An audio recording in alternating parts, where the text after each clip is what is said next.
subscribe to our YouTube channel and press the bell icon to get the latest tech updates from TechSole Blog.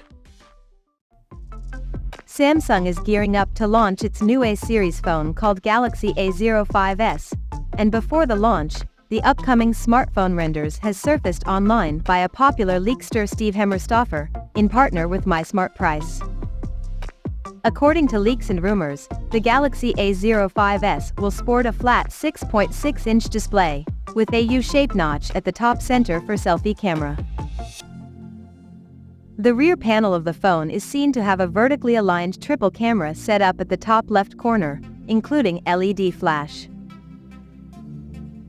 The volume rockers along with the fingerprint sensor, which is equipped under the power button, is located on the right edge, and at the bottom we see a speaker grill, microphone, 3.5mm headphone jack, and a Type-C charging port.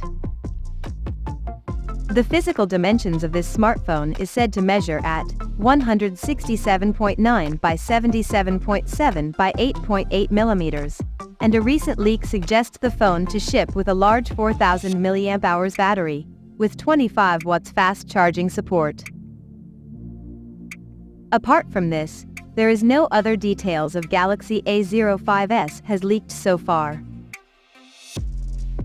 So as of now, that's all we know about the Galaxy A05s smartphone, and we'll come to know more details about the phone in the coming days. Till then, stay tuned to TechSole Blog YouTube channel for more tech updates. Thanks for watching, we'll see you guys in our next video.